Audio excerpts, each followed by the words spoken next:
Black History Month exists because Black history was left out. But why does acknowledging that still make some people so uncomfortable? Welcome back to Four Titles, One Truth. I'm Tommy. And I'm Lance. Today, we're talking about what Black History Month means to us and why we think it still matters. Let's get into it. So growing up, did Black History Month make you feel proud, curious, confused, or disconnected? And why do you think that was? Well, I mean, it's easy to, because it was curious and probably curious and confused when I was growing up, just because I didn't understand, wasn't told a lot. Right. Didn't have a lot of resources to go to freely to read on my own and see it, Yeah. And I mean, that's just because of the time where how we came up, where it wasn't taught in school. Yeah.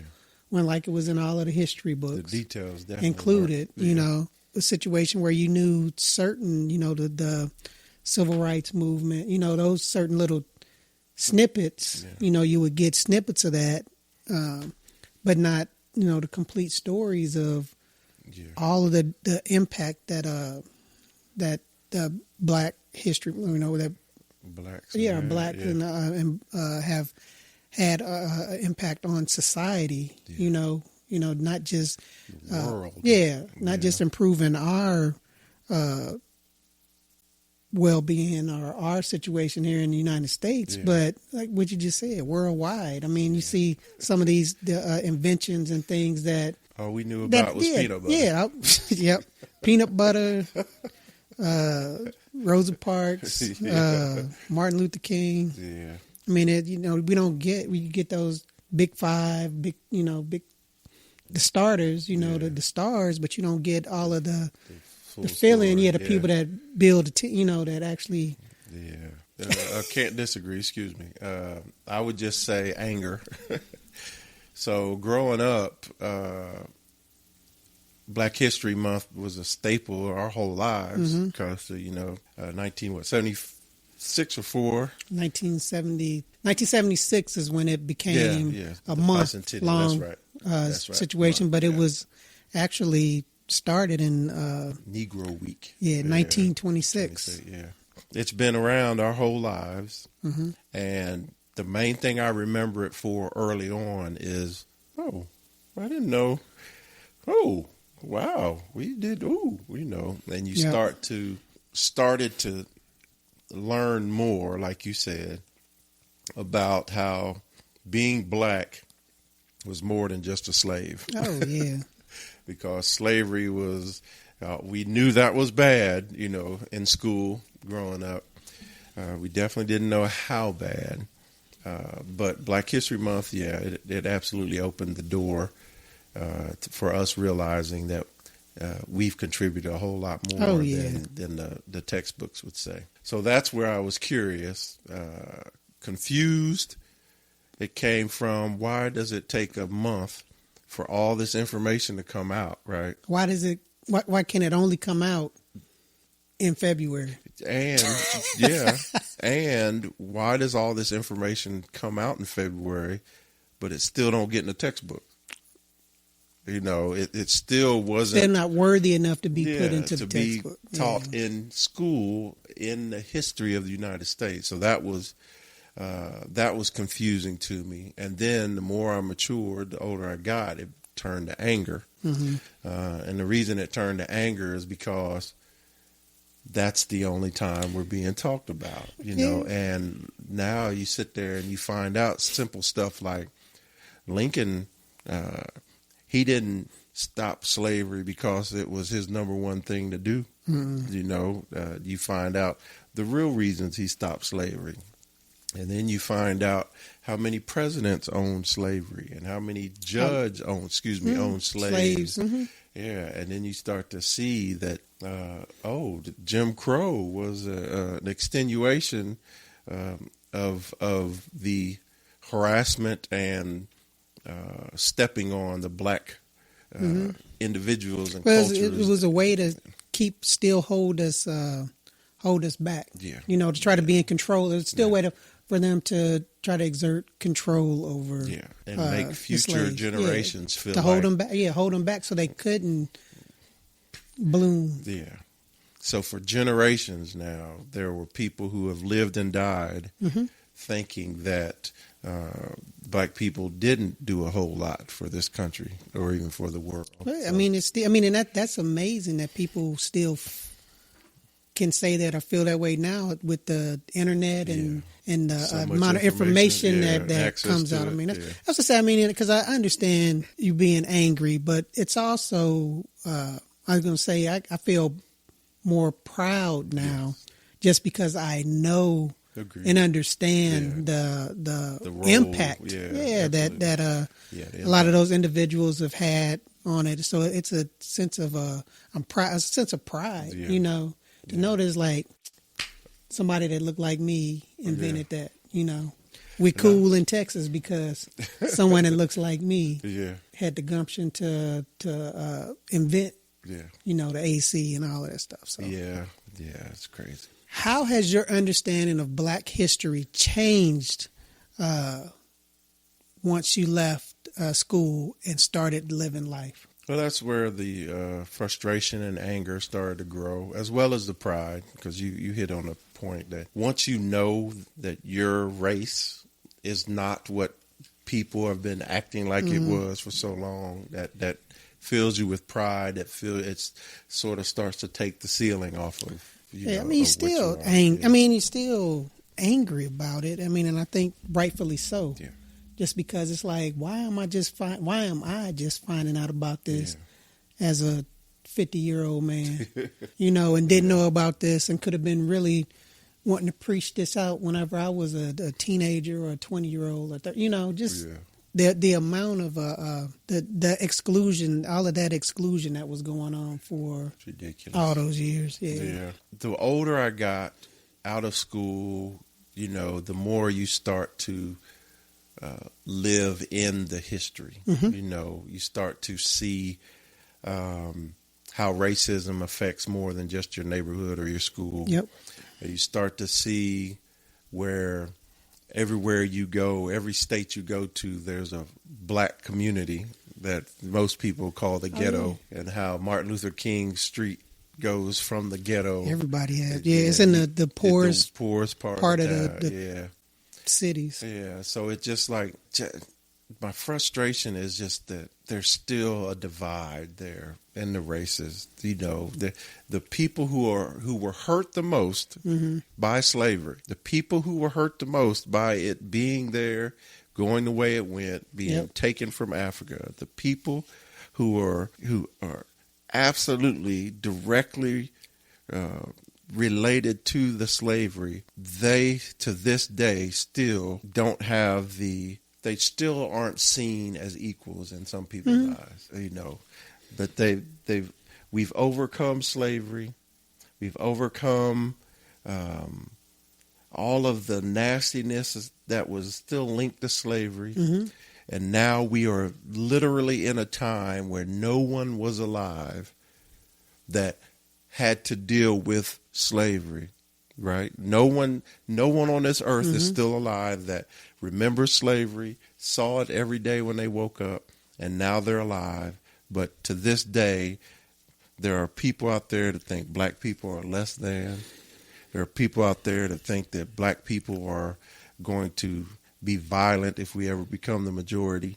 Yep. There's people out there who still don't see Black people as human. Yeah, I mean, they think that we're going to have some retribution to what. I mean, and that's not. I mean, the biggest thing. I mean, it's just like you want to be just treated as a person, you know. And the bottom line is like I want to be treated the same as this person, given the same opportunities, given the same advantage. You know, all of those things that if you. I don't say worthy. I mean, that's just certain, just being a human being. But you've earned it, because of what your ancestors went through. You know what I'm saying? So I would just say this: if nothing else, Black people today have earned the right to be equals because of the terrible circumstances that your ancestors had to go through, from being kidnapped to being tortured every day as slaves to now being free. You know what I'm saying? But you still need DEI traction. You still need to follow that, because there are people out there that won't give another race a chance for hiring or for money adventures or making money and stuff like. There's still people out there who want a one color team to run their business and to run their world. So that's crazy. Yeah, I don't get it. I guess it's grown. My understanding of it and knowledge of it, because I wasn't getting taught it back in the 70s and 80s. You know, when we were in school. And now they're trying to teach it less. Yeah, I mean, it's just like, why are you trying to take? I mean, just tell. I mean, I don't see what's wrong with telling the truth. Telling the truth. I mean, acknowledging they had it wrong here. This is what really went down, because it just gives everybody a better understanding. And then also for, especially, and want to be that person, or, not have all of, just to know that not all of your idols and folks or heroes had to be athletes. Yeah. Have athletes or entertainers. I mean, because that's how we always been. That's how you make it to the spotlight. Yeah. Is being an athlete or being an entertainer. And not being the scientists, the engineers, the doctors. That a lot of Black folks have made contributions in all of those lives to get that education. So because it was given to them. Do you think Black History Month helped shape your identity, or did that happen later through experience, family, or hard lessons?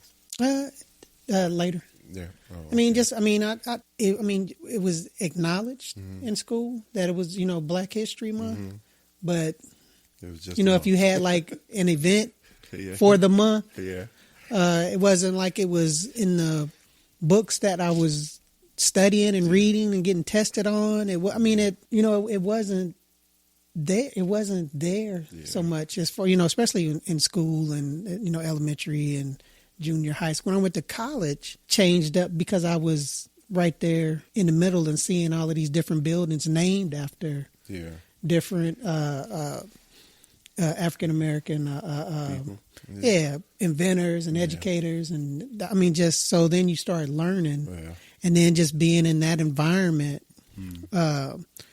where you are around other folks that had different experience than what I did, that had like a little more knowledge and involved, but it wasn't anything like it is the amount of information that's available and out there now, the amount that I have learned since I've become a full-fledged adult. With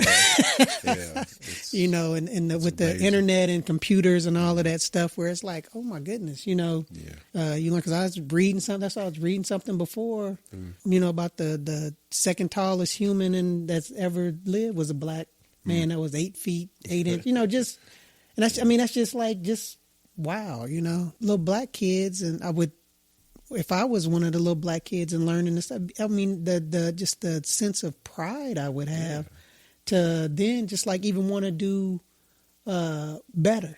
I'll say a combination. So I learned a lot through Black History Month, and I give the military props as well, because during the specific months, and we're talking about Black history, but other races have other months as well. Yeah, we used to be able to do an awesome job at that, of recognizing and learning. And you used to have like a beginning ceremony, and then you'd have an ending ceremony for the month. And during that time, you'd get to hear, prominent Black people speak, and you'd hear leaders give their little 2 cents and stuff like that. So it was. It's always, Black History Month's always been a learning point. But even growing up young, you become okay with it being just a month. What did I do to, it took years for me to start doing more on my own. than just relying on the Black History. But no, I'm just saying the fact that we fell into that little thing of well, you where got to know about it. I mean, you got to know about it, and then it has to be presented and pushed in a way. I mean, you have to get your interest. Yeah, I mean, for a kid, if you don't know what you don't know. If you don't know what you know. Yeah. So, but family, absolutely hearing my dad's story, my mom's story, my uncles and cousins, hearing their stories, and then relating that to the living that I was doing and doing now. You know, you start to get a deeper picture of what it's like to be a Black American. Some of that stuff you have to learn through life, through experiences. But then, like you said, there's so much access to real knowledge out there that, you know, I've just on the social media, on TikTok, you know, you get in the algorithm to where they're talking about Black history. They're talking about the contribution of Blacks to America and to the world. That it just becomes more and more interesting the more available it comes, and it continues to add the pride, the stand up, and it gives you all that so that it'll continue to get better. You know, instead of going backwards like some people are trying to make it happen that way. Yeah, that was an excellent point. When you talk about your listening to your parents' story, your uncles, because I can look back and think now is like I would ask my father questions and my parents questions about how did y'all, when you talk about the separate bathrooms and drinking fountains, especially where they came up, where it was prominent, and it was even like that up in Illinois. Yeah. So so that they saw it and they understood what was going on, but it was also understood that that's the way it was. Yeah. That's how it was. So you just, which is crazy. Yes, crazy what your mind can conform to. Yep, if you let it. Yeah, but some of it is probably, if you think about it, some of it is survival also. Well, that's what I'm saying. Some of it is just like, okay, this is what I had to do, but it's amazing though that even with them having to go through that and having to conform to that, the accomplishments they made and what they were able to push us to to look back on. So that's why it was always such that's why it was always such a sense of pride for myself especially when I got into the military or when I went to school or when I got into the military and I was getting promoted. Yeah.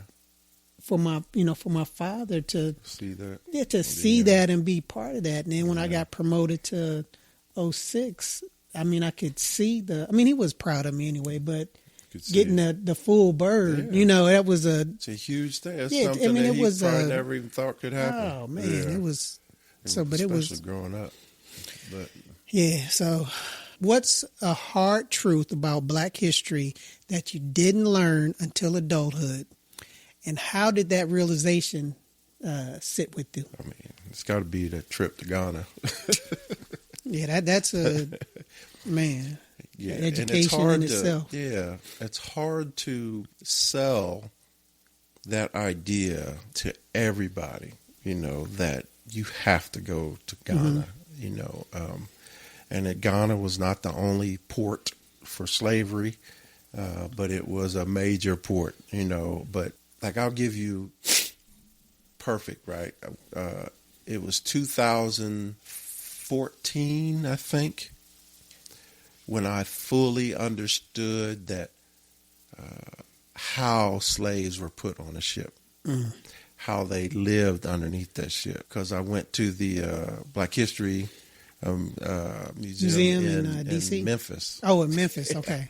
And as soon as we walked in, on the right, there was an example, a life-size example of how they lived and how they were stuffed onto, oh my gosh. And then imagine that they had to sail across the Atlantic, and they didn't get to come up and see the top.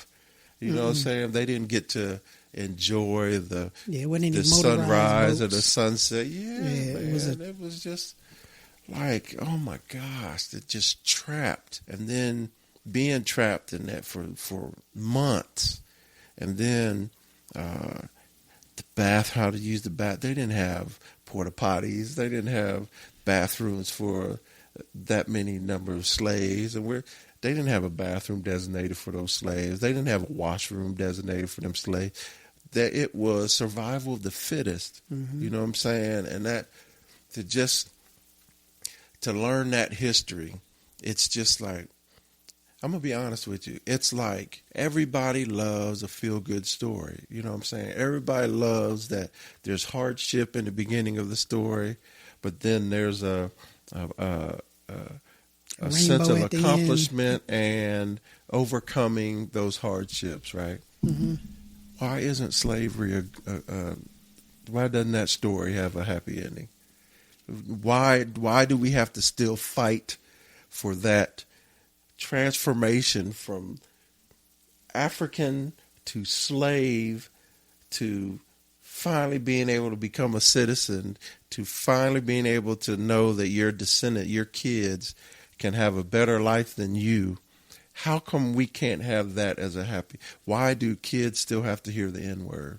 Why do kids still have to go put in applications for higher learning and not feel confident that they're being put to the wayside for other genders or other races? Why is that? Why can't we have that feel-good story told from beginning to end and happily ever after? I don't get that. It's a fear, man, from the powers that be. I mean, it's a fear because if you look at that and you see all of the hardships, coming over to a place, not knowing the language, having differently, not being not even being educated, taught the language. not being taught, not being educated. I mean, none of that stuff to seeing doctors where folks are. Yeah, I mean, so it's like, doctors, oh my, I mean, it's a fear by some. It's like, I can't believe these folks. I mean, and it's like, and it's not like it's stopping. It's still progressing, and I mean, and it's not going. I mean, that's why it's like we're not going anywhere. We're not going anywhere. We're not going to allow ourselves to go anywhere like that. I mean, it's like we know what, because you don't want something. They don't want, which is too late now anyway, but to know their worth, to know what they're capable of, because once they do, what's going to stop? Yeah, I mean, it's like, oh, this is equal grounds. We are the same. Yeah. And if we ever come to a point to where we can convince every black person that's born that the world is wide open to you, just imagine. Yeah, just imagine how. I tell you something. Audra always talks about the athletes. Yeah, and she says, "Well, why?" She said, "What if all of these black 5-star athletes went to HBCUs, and then you could? I mean, just to." But that's the thing. I mean, it's in your mind that if you go there, for the top athletes, it's hard to turn their head away from the yellow brick road. It's hard. It's a financial Absolutely. thing. Yeah, it's the thing that everybody on earth wants. It's financial freedom, you know, even though a lot of them don't last, and even though a lot of them don't even make it to that point. But it's it's just like if somebody gives you a lottery ticket that is a winning lottery ticket. Somebody walks up and says, "This is the winner. Here, you take it." And we'll just say $100 million. Yeah. You gonna act like you ain't gonna? No, you gonna take That's it. what everybody. You know, I mean, and then with the new situation too, with how they're paying the athletes and stuff now, the NIL stuff. So if the NIL is a thing, and it is it can be a problem, but it also can be part of the solution. Because if these kids, if they have someone, hopefully family, if not themselves, that can take that money and start to improve the lives around them for their family, I don't think a lot of people understand how if you can get your family focused on the goals of success, the next generation is only going to go further. You know what I'm saying? They're going to want to go further. Yeah. So, when you think about black children today, what do you hope Black History Month gives them And what do you worry it still might not? You want them to get that sense of pride. Yeah. A sense of pride and a sense of it's okay to be black and it's okay to talk about black accomplishments. Yeah. So, but I don't know if I don't know if unless they are a star athlete. Yeah. And not just a kid that's just smart as hell. I mean, super smart kid that's doing excellent in school, that's getting, recruited. Support but, and a push getting towards scholarships success. And things, in the educational side. They're not getting as hyped as the stars are. But I mean, I hope it gives kids a sense of pride and understanding, and just a joy and just understanding, a better understanding, so that they can speak on the stuff that's, because these younger kids, younger adults they're our future leaders. Yeah. They're the ones that are going to have to keep pushing 100%. pushing this and keep excelling. So you want them to understand what's going on, not be afraid to speak their mind about things, and be just proud of the accomplishments that our ancestors have made, and what our future generations are making now. So, and just build on it. Yep. My hope is that Black History Month is paid attention to by Black people and Black children, Black kids, first off. And I hope that it continues to not just talk about the regulars, but talk about, the inventor we didn't know, mm-hmm. or the doctor we didn't know, or the general we didn't know, mm-hmm. or whatever. Just continue to add to that story to make it more relevant. Yep. Instead of 100 years ago, 80 years ago. And that's what folks had to understand, and should, it's like any little bit of accomplishment is history, because it's like, we especially still got for first Blacks to do stuff. Yep. Yeah. Because it's like, because being in the military, it was some first Black things that had happened during my time, mm-hmm. So, and that's an accomplishment. It's not something that's going to get splattered out on, the evening news and things like that. But it's still a sense of, it's still an accomplishment. It's still something that you can tell and talk to folks about, so that they know it's like, that's possible. I can do that. Just to give folks that thing that we weren't given for some. Call it hope. Call it just a sense of, I didn't know that was something. Yeah. Man, just no limitations. Yep. Yeah. And I'm right there with you. It's just what I hope versus what I worry is it's on the same line. I hope that Black kids, Black adults, and any race just pays attention to it, yep. Right?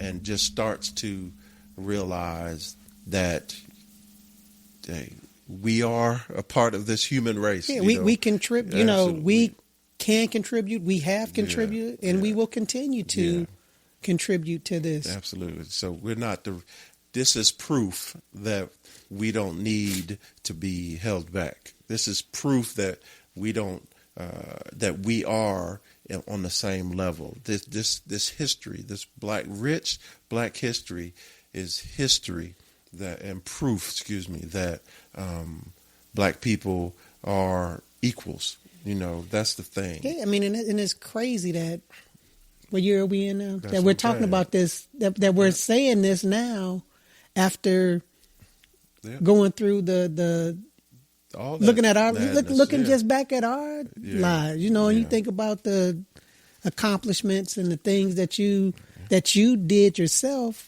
not only being able to look back at what other folks, and other things that happen, where it's like, it's 2026 and we're still fighting this stuck in his stupid rut, stuff. Yeah, this stupid crap. 100% agree. But what I worry is there's a lot of black people that push back against Black History Month, and it's becoming more and more. Somehow Why do you think that? What do you think that's? I think they're fooled into believing that it's a bad thing. Yeah, that it's no longer relevant.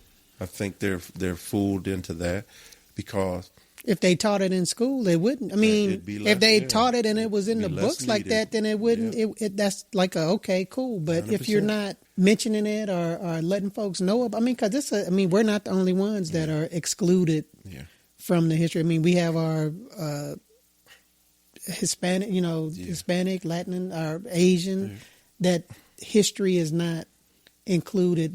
Good and bad things that happen to either one of those races, but it's like it's not a rich part of our taught history. No, which it should be because 100%. Everybody.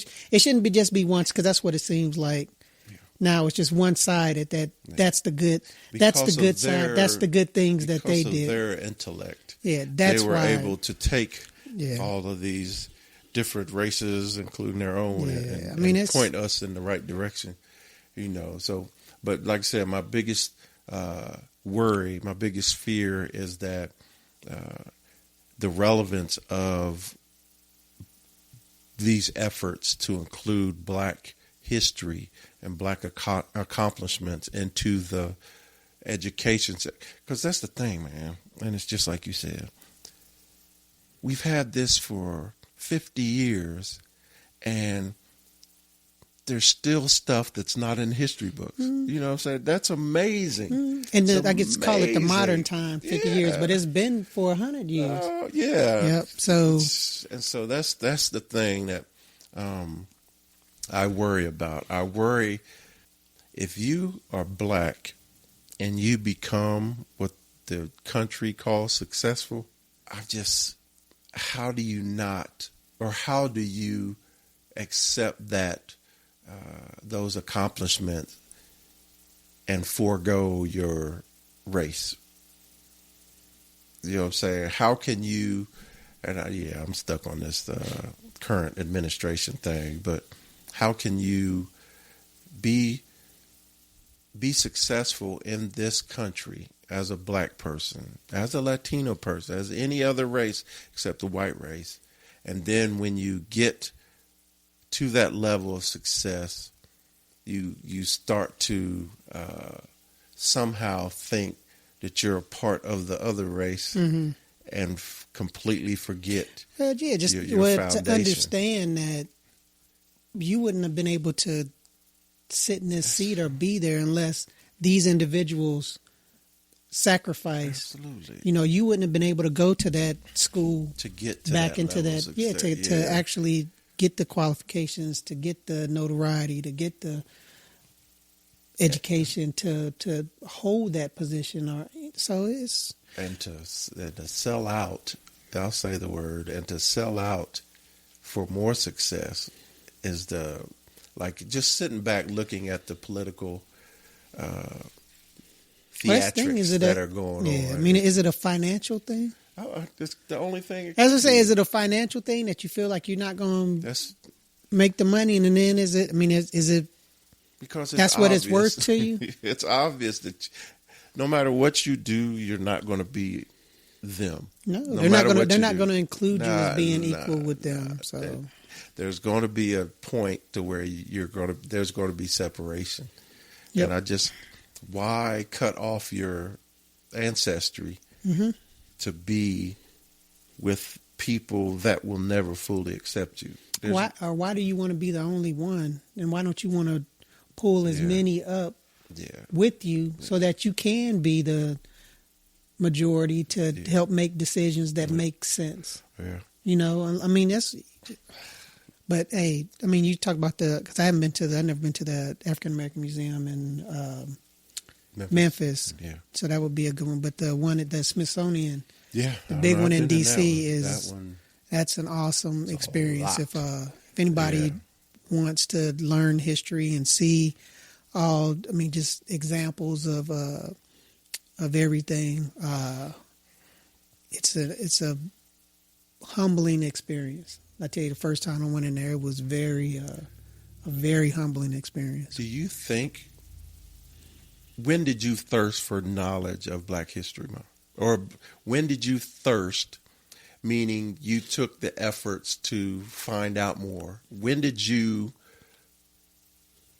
about what time, what age I was did young. you I mean, it start was when to I find out? was in school, and that was High school or college? College. Yeah. Because we had to take like African American studies, you know. Yeah. I mean, so it was there. Then it was like, man, I didn't know that. I didn't realize that. And then choosing the path that I took, it wasn't a lot of folks that looked like me on the officer side. So it was like, okay. And then just knowing my father's story, you know, and talking to, having discussions with him, it made me want to just learn more. I want to show out, you know, because it's like, hey, I need to be, I need to be an example, you know, and it wasn't just for me, it was for my family. Yeah. It was that sense of pride, you know, just showing this is where I came from. This is the stock that I came from, you know, and this is what we're doing now. So, but it didn't happen till later on. Till I got to college, and then I was immersed in. It's all around, you know. It's all around me now. I want to learn more about it. Yeah. So I get that. You had a heck of a entryway. How about you? I mean, because yours was, different coming through. It was different for me because I was, like I said, I was in the white world when it comes to school, when it came to church. Yep. You know, but I always came back home to Black. So I will tell you, it was Black History Month to me was just a thing. It was a thing that in February I got to see a lot more commercials or a lot more details about Black people in this country. And then, like you said, it was basically limited the other 11 months to the super athletes or the super entertainers, whether it be music or movies or what have you. Then Obama, when Obama was elected president, that was the first time in my life that I had ever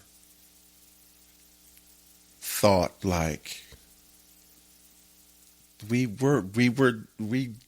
did the top thing. And I'm telling you, my honest feeling was that every kid now, to include other races, right, that aren't white, every kid now can have a dream of being the president, which is something that was never on the table because it was always seen or talked about possibly, but nobody ever believed that it was really going to happen, especially in my lifetime. Nope.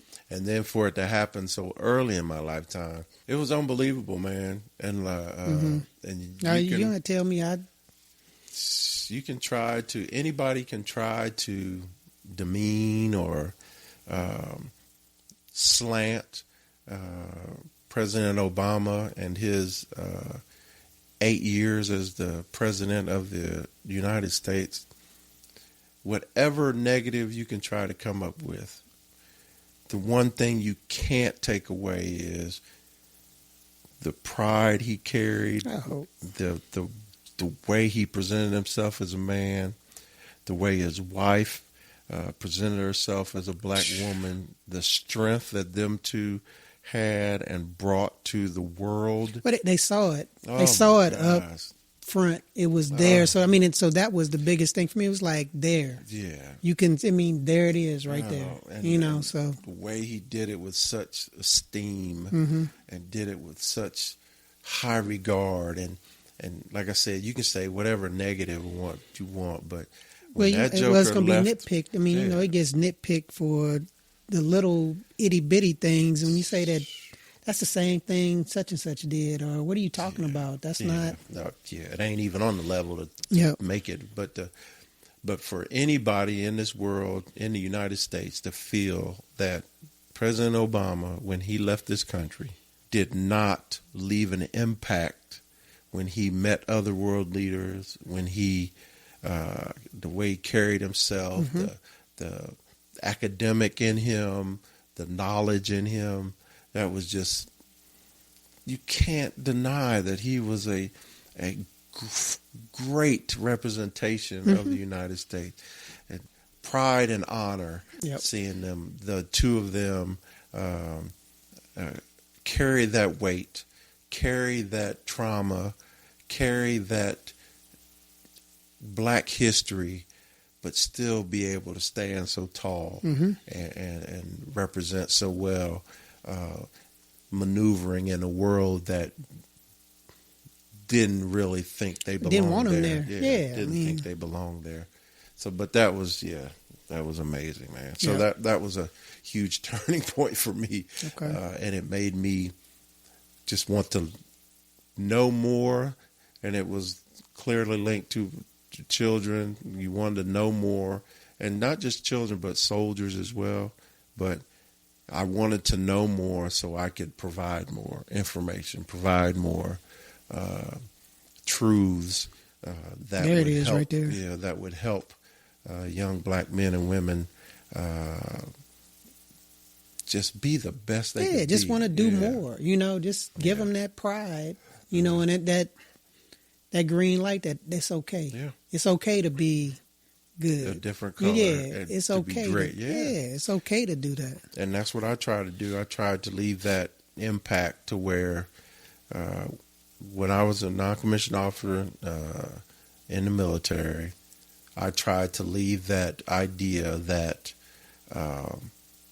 this black man is qualified, this black man is capable, right, and this black man is earned everything that was given to him, and that's why I still try to do in my life now. Just when I walk into a room or when I meet people, my whole takeaway from that is I don't care if they like me as a person.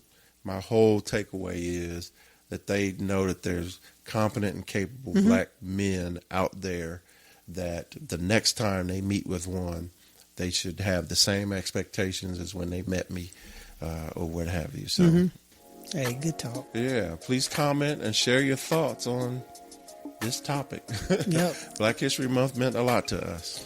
Yep, and means. Yep, and I'm sure it does to a lot of folks out there too. Yep. So just learn as much as you can. If you spread the knowledge and inspiration, experiences and say inspiration to accomplishments that you find and that you have, and let folks know, because it's easy. I mean, it's easy to do it now, and can't do anything but help folks. Helps everybody. So join us next time. So that we can do what? Keep the conversation going. There it is. All right.